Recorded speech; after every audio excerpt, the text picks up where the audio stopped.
We are recording. Excellent. Thank you, everyone, for joining. Just a reminder, we are recording the meeting, so everything you say will be public.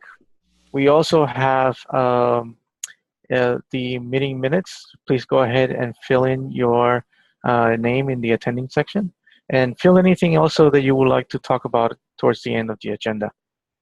Today, we're going to start with a demo of Heptio Arc. Are you guys available to do a demo? Yes. Can you hear me all right? Absolutely. Okay, great. First, thank you for inviting us and having us here.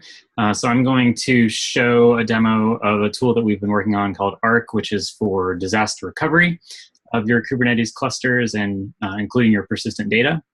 So just a brief overview, we deploy an Arc pod onto your cluster. And right now, it basically needs to run as cluster admin or very close to it so that it has access to read everything, to make the backups, and then to create in any namespace if you're restoring. Ultimately, we would like to have it multi-tenant with better lockdown security. But for right now, we're alpha, we're at version 0.3, and we basically take advantage of the Discovery API in the API server to go inspect it and see what all is out there, and then you can control what you want to back up, and I'll show that in the demo right now. So let me see if I can get screen sharing working here. All right, can you guys see my screen? Yes, we see our minutes. Excellent. So how's the font size on the terminal here? It's a little bit small, just maybe 2 sizes bigger. Sure. So I have 2 different tabs here. I've got them different colors so you can tell which is which. The darker color one is what I'm calling Dev 1, and the lighter colored one is Dev 2, which just is meant to represent 2 different Kubernetes clusters. So what I have on the right pane is basically just what the Arc server is doing, which right now is just waiting for me to interact with it. So I've got it deployed, and I want to go ahead and show you what it looks like to create a namespace, put something like Nginx in it with a couple of persistent volumes, and then create a backup, tear down the entire namespace, including all of the data, all the persistent volumes, and then restore my backup into a different cluster. So what I'm going to do is run arc backup create, and I'm going to call this one dev1-nginx. And just to show you the full line here, I'm saying I want to include an Nginx example namespace, and I want deployment, PVC, PV, and service. And I just realized I need to actually create that. So I'm going to apply we have an example that ships with Arc for creating a namespace, a persistent volume claim, Nginx deployment, and a service that sits in front of it. So let me go ahead and do that first. And so it's going to create all of these things. And I actually have 2 different PVCs. I have one for logs and one for the actual HTML. So I have a very bare bones web page here. So we'll just say hello sig AWS. And I'm going to go ahead and just copy that into my pod.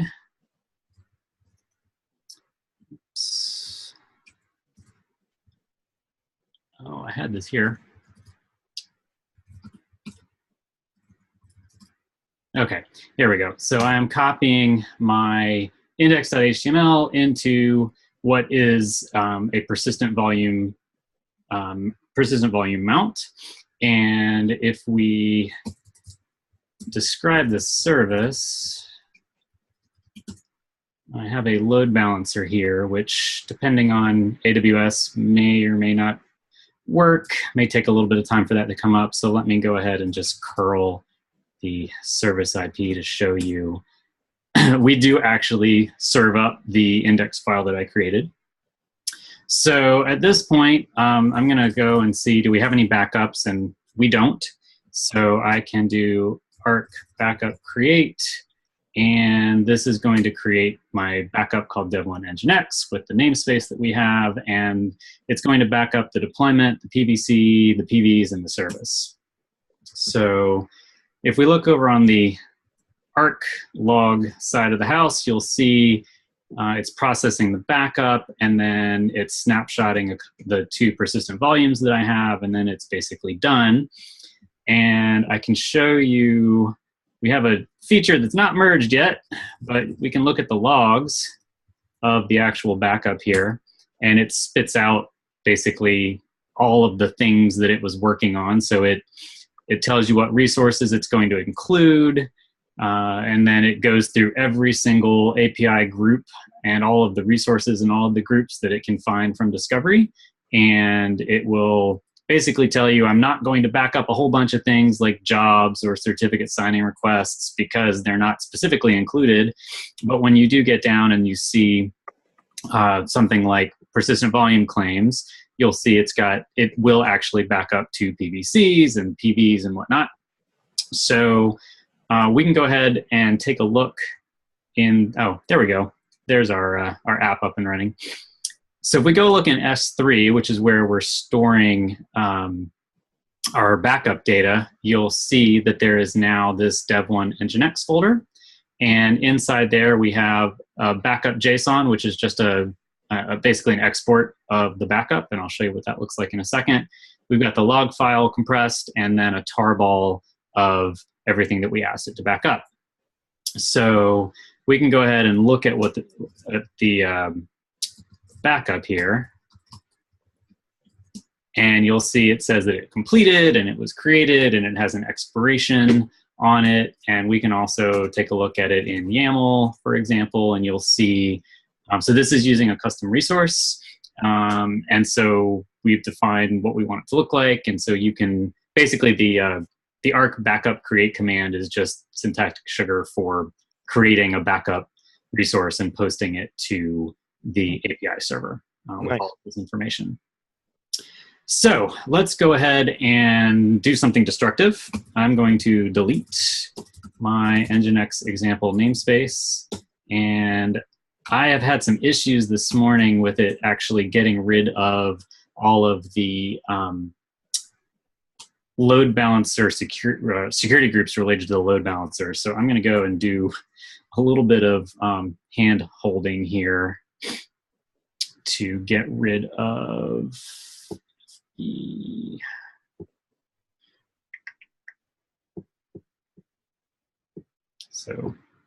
I don't know if this is just an issue with my setup or an actual bug in the code, but eventually it will figure out that I did that and get rid of the EBS volumes and the load balancers, and then I can go over to my other cluster and restore into it, and we should see the same web page that was on that persistent volume that I've backed up, and we will be restoring here in a minute. Let me just make sure that this is good to go. Okay, so we will go just to show you, if we look at the namespaces, the nginx example namespace is gone from my dev1 cluster, and I can go back to the web browser here, and if I refresh, it doesn't know about it because that load balancer has gone away. So over here to the dev2 cluster, I can list backups, and you'll see, even though this is a different cluster, it's able to display the same backup that I created because I've pointed Arc on this cluster at the same S3 bucket. So as long as you're in the same availability zone from an S3 standpoint, as well as with your persistent volumes and snapshots, you can restore across clusters if you just point at the same S3 bucket. So let me go ahead and create my restore here for dev1 nginx. And this one you'll see in the Arc log here, it's using a restore for persistent volumes, and it's basically what it's doing right now is looking at the backup that I created, and you'll see if I jump over here real quick. you'll see it has some information about volume backups and the status. And so it knows that for a given PVC, there is a snapshot associated with it and a disk type or storage class type to use as well. And so when we restore, we look at the information that's in the backup and basically create new volumes based on these snapshots, and then wire them up appropriately so that the, in this case, the Nginx deployment is hooked up to these newly created PVs via the PVCs. So if we look at, say we describe the service here, and remember this is in Dev 2, so this didn't exist before. So now I have my ingress, which is going to take a little while to pop up, but I can go ahead and curl this, and it's exactly what it looked like before. Hello sig AWS. So this is one use for doing basically backup and restore where the namespaces are identical, and you can either do it in the same cluster or across clusters depending on what your disaster recovery scenario is. I do want to show very quickly one other example here. So back to Dev 1, I can create a namespace called source, and what I'm going to demo is taking a backup and then restoring it into the same cluster but into a different namespace. So let's say that I create a config map here in my source namespace. I'm calling it A, and then I'm going to create a secret called super private, and then I'm going to backup create. So I'm going to create a backup called source. I want to include the source namespace and config maps and secrets. So this will go ahead and get my backup. It is done. So what I can do now is create a restore with the namespace mappings flag set. And this allows you to say, for anything on the left half, rename it to what's on the right half. So source will get renamed to target. But before I do this, let me just show you that there is no target namespace. We only have source. So I can do this. And if we look at the namespaces, we now have a namespace called target. And okay, so we have a config map called A, and if I describe it, should have hello world and happy Friday in there, which it does. And the same thing for the secret. It has, there's actually two, the service account token, but the one we care about is super private, and it's got the hello world and happy Friday as well. So that is a brief demo of Heptio Arc. So let me stop sharing here. And if you guys have any questions, I'd be happy to entertain them. That's a great demo. Thank you very much for that info. I really liked it. I have a few questions. The first part is that when you take a backup, the metadata that you save, it's saved as a CRD? Yes. Yeah, everything is done with CRDs. And then that CRD information is on one cluster. And then do you take that CRD and also save it to S3 so that the other cluster can see that information? Yes. So, so basically the premise that we did here was we want S3 or whatever your object storage is to be the source of record. And I should mention we support, in addition to AWS, GCP and Azure as well for object storage and for persistent volumes. So what we wanted to do is have S3 be the system of record so that if you lose your cluster and you lose your CRDs that have all of that metadata, that you can depend on S3 being your actual backup and the source of your backup. And so what Arc does, if you start from scratch and you deploy Arc and it has no data whatsoever, but you have backups in S3, we sync everything from S3 into Kubernetes in terms of the metadata. So all of the backup information gets synced from S3 into Kubernetes so that you can then do restores. And that's actually what happened when I switched over from Dev 1 to Dev 2. You didn't see me do any... Okay. You didn't see me create a backup in Dev2.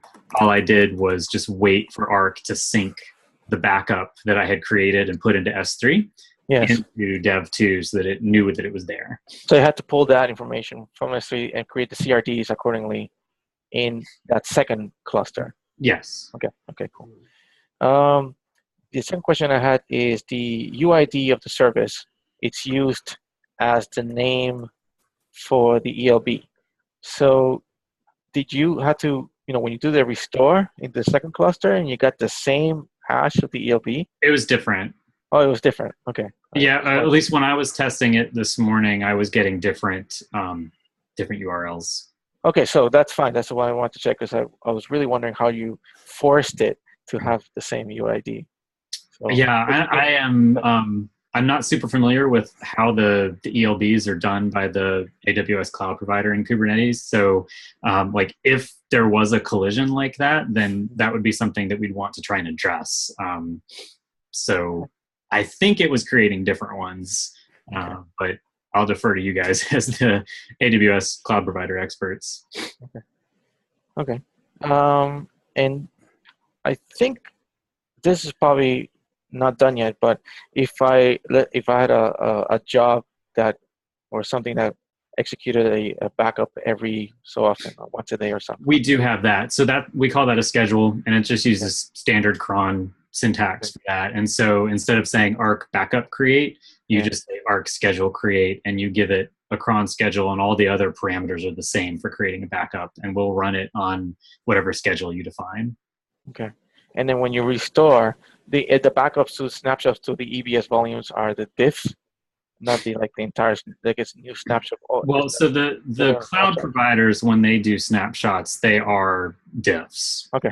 I mean, it's cloud provider specific, but as far as I know, all three of them are creating diffs and not full copies. Okay. The Kubernetes resources that we're backing up and putting into the tarball are full copies right now. So, and that's mainly because it was easy to do it that way, and they go into separate folders within the S3 bucket. So, you are optimized on your PV snapshots, but not as optimized with the Kubernetes backup tarballs. Okay, cool. That's all the questions I have. Thank you. I'll let somebody else ask. So I have a couple of questions. When you were taking a backup, at that point of time, you were specifying explicitly the resources that needs to be backed up. Let's say I say that I don't care about resources, just back up the entire cluster. Is there like a default behavior over there? Yeah, so the reason I did that is we have some limitations with the current version of Arc that makes restoring hard if you just say back up everything. So right now, for example, we back up and restore nodes, which you probably don't want to do by default. And there's also some issues with cluster roles and cluster role bindings and trying to restore them. But the syntax is very flexible, so you can say I want to back up and restore everything. You can use a label selector to say only back up things that have app equals foo. And we do want to make this as user-friendly as possible and as easy to use as possible, so you don't have to specify 15 different command line flags to get a reasonable default, and we're working toward that. So the example I mentioned before about nodes and probably not wanting to restore them, we are working on a way to make that happen by default so that you don't get messed up. Like if you try to back up and restore onto GKE and you back up and restore the nodes, it kind of goes wonky for about a minute. But yes, you can back up and restore your entire cluster, and you don't have to specify resources, and you don't have to specify a label selector if you don't want to. Okay. Now, does the backup work across version as well? Let's say if I'm running two different versions of Kubernetes and two different clusters, like say 1.6 and 1.7? Assuming the objects are field compatible and version compatible. So we basically go in and grab the preferred version of each API.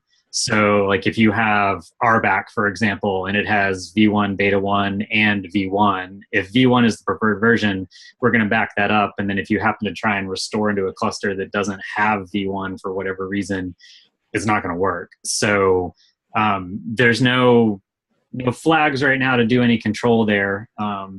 So, you know, Kubernetes, like from an API machinery standpoint, we want to make sure that APIs are compatible as long as the API version is the same across multiple Kubernetes releases. So if you're working with V1 or you're looking at storage classes in V1 or whatever, we want to make sure that across Kubernetes releases, that stuff is compatible forwards and backwards. So assuming we hold true to that, then as long as your backup and the cluster that you're restoring into have all of the same API versions enabled, it should work. Okay. And I think you also made one point around backing up the cluster across same AZ. I'm not sure I fully understand the comment. Can you just explain that again? So again, this is where I'm a little sketchy on AWS details, but I believe that for S3, I think you have to specify an availability zone and region in order to interact with it, or maybe it's EBS volumes, whichever. Okay, yeah, thanks. well, S3 is global. Okay, yeah. So EBS volumes. Yeah, that's the issue. Right. So for your EBS volumes and your snapshots, you have to be within the same AZ, as far as I know. So that was the AWS imposed limitation there. Okay. Is there a way to move the snapshots into S3 so they can be global? I don't know. Do you guys know? I think that snapshot, maybe Arun, you can comment. I think snapshots, you can actually move between AZs, but yes, the EBS volumes are definitely tied, but you can also, the only way to move an EBS volume between, or the way to move an EBS volume between AZs is you snapshot it and you restore, you create a new volume with the snapshot. So that, yeah, so I mean, I guess if you can access the snapshot from any AZ, then yeah, I mean, we could restore across them. Cool, excellent. Any other questions? Again, thank you, Andy, for the great demo. Thank you for your time. And I actually, unfortunately, need to drop because I have to eat lunch before my next meeting. So I know how that is. I'll drop a link to ARC in the doc or the meeting agenda. We also have a Google group as well if you're want to ask some more questions. So we're trying to build a community here and would really appreciate any feedback you guys have. Excellent. All right. Thanks, everyone. Okay. Bye-bye. All right. Next on the agenda is the code freeze. I want to just making sure that everybody understands that code freeze is next week. Remember correctly, right? Yes, a week from today. So please make sure that you have all your pull requests ready if you want them to be available, and also that you help out or have any reviews also available. So there's a couple of PRs that need attention, and they're both mine. So you know, if you have your own, please put them up there. I just feel bad that they're both mine, but we just need a couple of eyes, you know, reviews on that if you have some time, and we would like to see if we can move these along before the code freeze. Let's talk next about release notes. If there's no questions on PRs, anybody else have any PRs that they're working on, they want to work on before code freeze? No? Okay.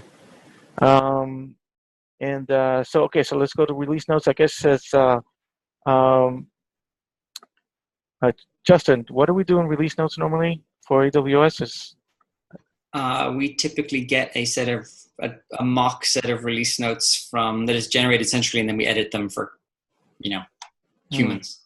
Okay, so if the annotations ones go in, especially the friendly ELB names, we'll have to add some release notes for that, so that everybody knows. Yeah, I mean, so you know, the whenever you do the PR, the release note is either done via the section of the first comment or the title, and that is the automatically generated one, and then so it's a curation thing. Oh, cool. Unless you specify release note none, which you won't, then, then it will be in there. We just have to make it more human friendly. Awesome. Thank you very much. Yeah, if we want to write, you might also want to write docs for it when it lands to make it clearer. But yeah, it's in the comments already, so I just have to grab the comments and write the docs for that. That's a good point. So let me. I'll definitely work on that for the app here. Thank you. Any other questions on release notes? Okay, so the last item that we have here is refactor fake AWS implementation to make usable outside AWS unit tests. Sounds like a cool idea.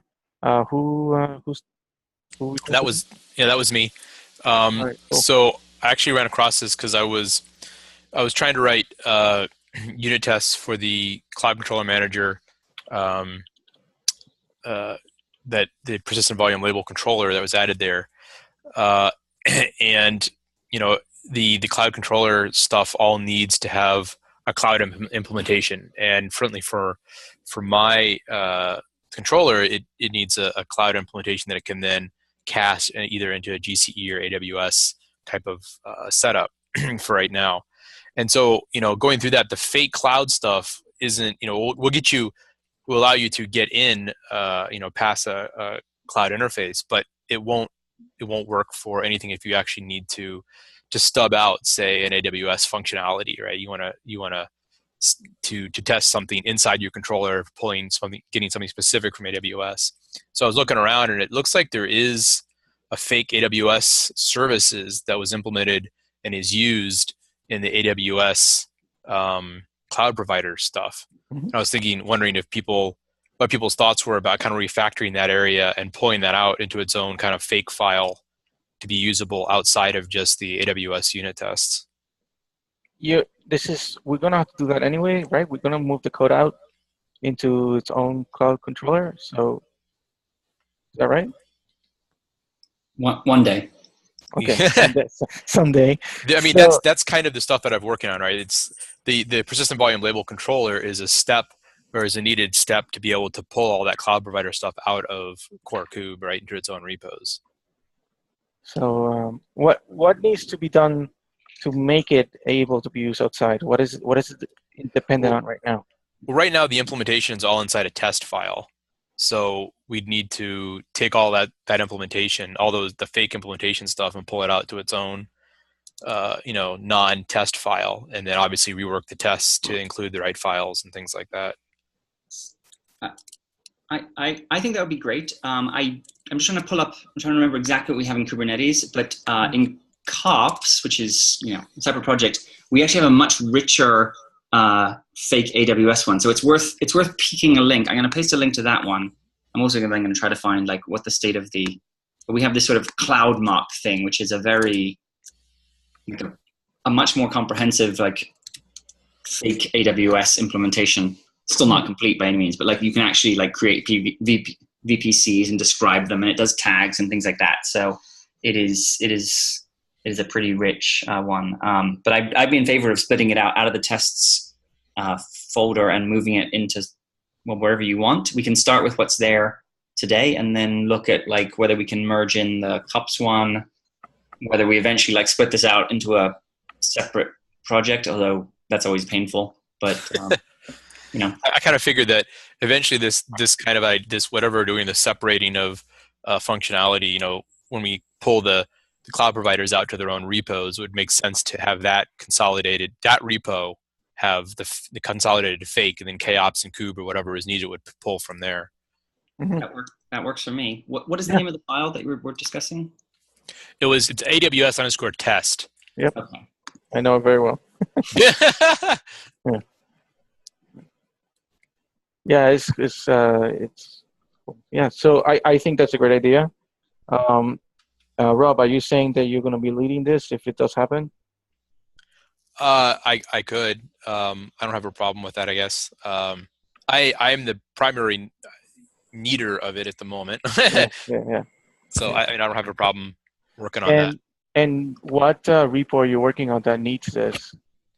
So this is the main Kubernetes repo, right? This is part of the work they're saying to be able to take one of the functionalities of persistent volumes, move it into the Cloud Controller Manager, which then facilitates the ability to move all the cloud provider stuff out of core kube. Okay. I don't know. Should we have like maybe you could describe this a little bit more. I like your description now, but I'm trying to see if we can put it on a document, either in the minutes or in an issue, so that we can track, this work and know where it's moving to. You see what I mean? Well, I think there are PRs, I believe, and issues for, the broader goal of breaking out the cloud provider stuff. Okay. And the PR that I'm working on is just one part of that. Okay. Do you mind linking that PR then here? The one that I'm working on? Yeah. Yeah, sure. Then that PR has the need for this request, I'm guessing? Yeah. Okay, yeah. Well, I could go through and re-implement, a real shell of a situation, but it seems like it would make more sense if we had the fake stuff, which is already there. Sure. Pulled out. Yeah, that makes sense. And as I understand it, this is just a limitation in that Go doesn't allow reuse of _test files outside of the package, right? Yeah. Yeah, and I think that makes a lot of sense. I'd suggest either just putting it into the same AWS cloud provider, the same package, or creating a sub package of the AWS cloud provider called mock or tests or whatever. Yeah. In Kubernetes, everything's called fake, so you can just create a fake. Fake. Fake What I was going to do is pull it out just a fake.go file or something, and maybe go from there. Yeah, I don't know whether it needs to be in its own package or not. I don't think it really matters a lot. But if you do that, then I can also try to bring in some of the COP stuff, which I had a look. It is much richer. So as and when we need that, we can sort of try to bring those together. That'll be That great. sounds great. Yeah. Okay. But yeah, cool. Well, thank you. Anything else, guys? You have an open floor right now. We still have some time. I do. I actually have a question. So I am starting to look at federated clusters, and I was looking through the issues on COPS, and I see the documentation, first of all, is missing. And then there are issues, some things work, some things don't work. So I wanted to understand sort of the state of the union in terms of, where do we stand if I were to set up a federated cluster using COPS on AWS? So I can speak to this. So there's a federation. The SIG Federation group has a project called KubeFed, which you give it 3 existing Kubernetes clusters, and it will create a federation of them, or you give them n Kubernetes clusters, right? And in theory, it definitely works well on GCE. I am not entirely sure of the state of it on AWS, to be honest. It should work. There's definitely been efforts, but it definitely is more likely to drift out of function. They're more likely to have bugs than the pure GCE federation. Before KubeFed, COPS started working on the ability to just something similar to KubeFed, where you would create those clusters and it would be a federation. It would all just work. But that code is sort of stuck in limbo, and yes, likely does not work at all. Because it has not kept up with KubeFed. I am not entirely sure what we should do in COPS as to whether we should adopt KubeFed, continue this sort of parallel effort, embed KubeFed, whatever it would be. So that's the sort of COPS code is in limbo and likely be not working currently, could be made to work. KubeFed should work, will work on GCE, may have issues on AWS, or more likely to have issues on AWS. But so if you wanted to get it to work today, I would set up your clusters. I would always recommend COPS, but however you're going to set up your clusters, and then you should be able to use KubeFed to create a federation. Okay. And would the gossip-based cluster work in this case, or does it have to be FQDN? It should not matter at all, because a gossip-based cluster on COPS will still it still has an FQDN. It is just the FQDN of the ELB. So that's how we create a stable ID for it on AWS. And the federation control plane will then talk, we'll talk between the clusters using that ELB entry point. So it will use whatever kubeconfig you have locally. It will push up to the federation controller. Does that make sense? Josh, I think you're speaking, but you can't hear you. Can you hear me now? Yep. All right. Is there an open issue for discussing the kubefed adoption versus the in-house existing COPS implementation? There is. There probably are some old ones.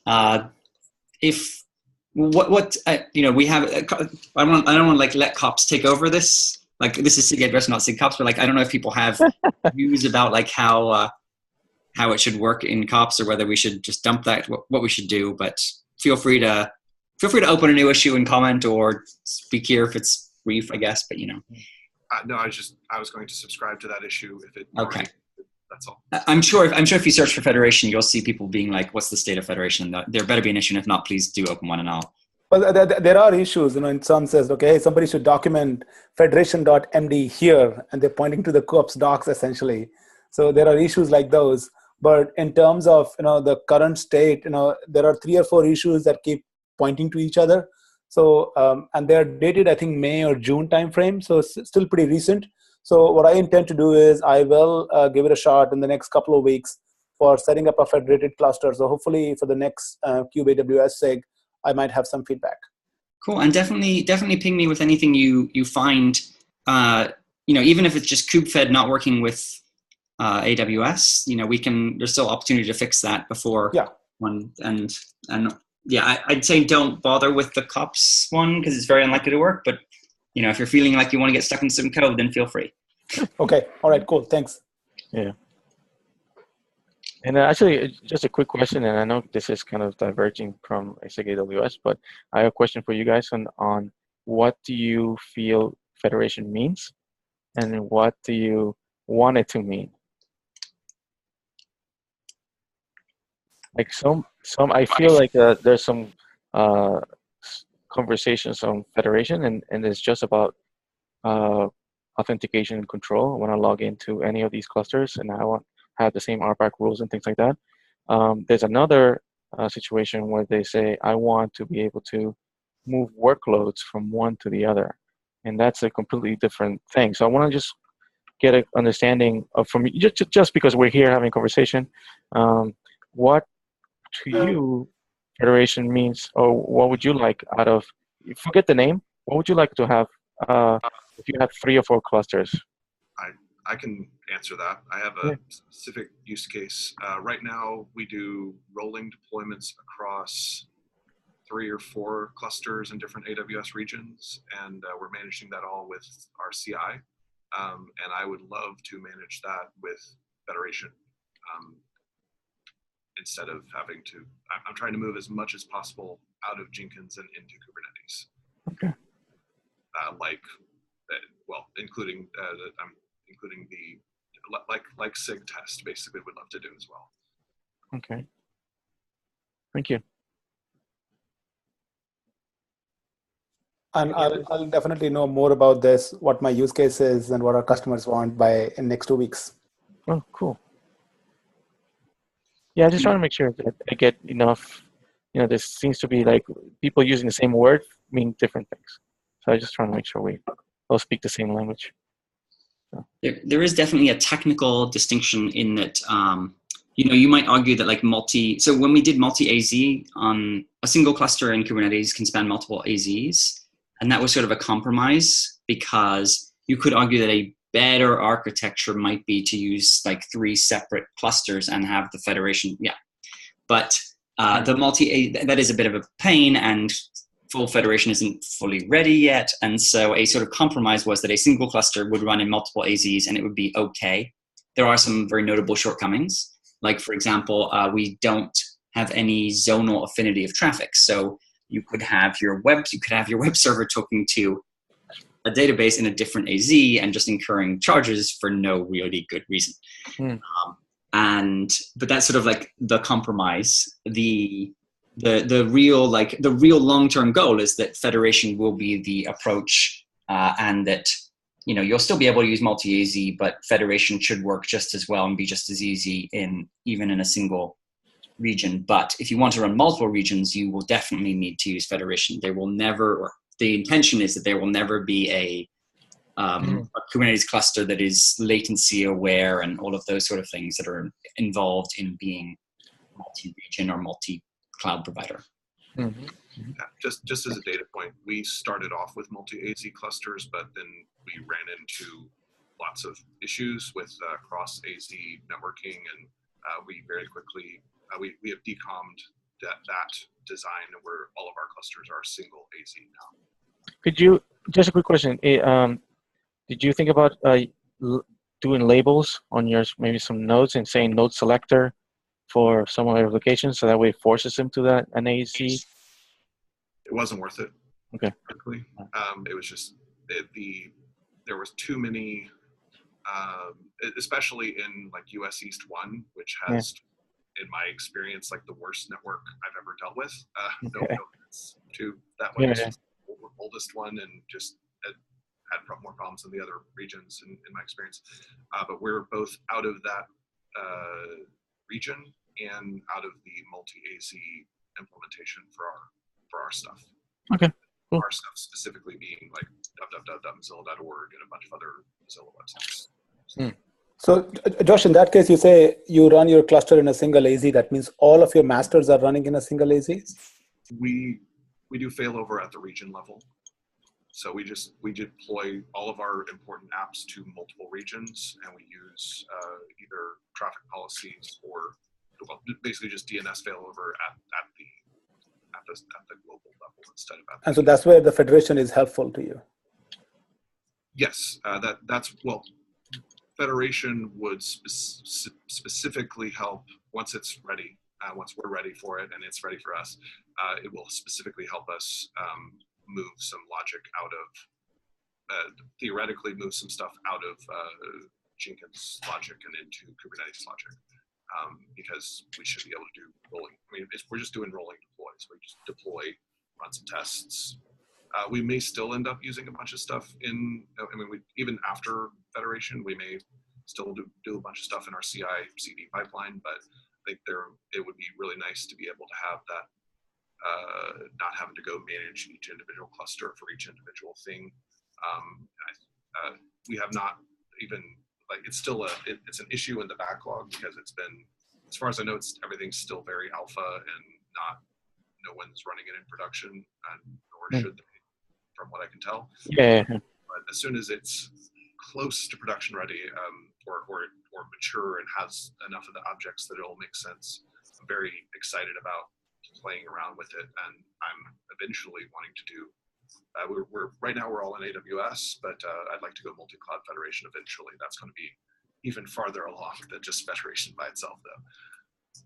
Absolutely. Now, in terms of a federation, typically, and that's a question more on the line that Luis was asking earlier, is the goal of the federation to have the exact payload, in different regions and do the failover, or split up the workload across different regions? For me, it's both latency and failover. So I'm mainly concerned with websites and services and being closer to the customers and reducing the latency that way, and also, but the number one thing is just failover. But that's DNS. I mean, you don't need federation for any of that. Right. Makes things nicer. Okay, got it. Cool. Yeah. So I'll definitely have more details about it on. I'm talking to more customers in terms of what do they need and what would be helpful to them. So we can talk more about this in a couple of weeks. Awesome. And my understanding of the state of it is that stateless, like straight web workloads on Federation is pretty good. I think there is an opportunity for anyone that cared to do, like that was for pure AWS. The AWS ELB has some functionality which is pretty advanced, which isn't, like, in terms of global routing and all that sort of stuff, which isn't necessarily fully used in the stock Federation code. But I think the weaker areas, or the area still under active development, is, like, I want to run a database that does peer-to-peer gossip across the regions. That is not quite there yet. Yeah, that's rough. That feels like that's outside of the scope. Yeah. I don't think it's outside of the scope, because I mean, I think it is. I think it is very important to get there, right? I mean, I think, like, if you ever want to run if we want to say, oh, you don't actually run a multi-AZ cluster because federation is comparable, then you need that functionality, I think. For databases specifically, like if you're going multi-regional, that's going to be something like Patroni or whatever. That'd be not in core. That'd be in like your operators for your database, whether it's for Postgres or MySQL. Or absolutely, but it's about providing a communications channel between the clusters. So there's no cross-cluster communication enabled currently with the. I mean, you could open like you could open it to the world, right? No, you could. Yeah, okay. In theory. It'd be your VPN or whatever. But that's kind of below the level. Like once you've established your ability for the talk internally to each other, then the Kubernetes code runs on top of whatever networking infrastructure you've built. I feel like that seems like a lower level. The networking communication is below that, and then federation is just, having your API objects, and your controllers having your various clusters, your various regions or cloud providers, or just in different AZs. Obviously, if you want to go that route, but I'm more concerned about global availability than within a particular region. But that's just my use case. I know other people care a lot more about within a region.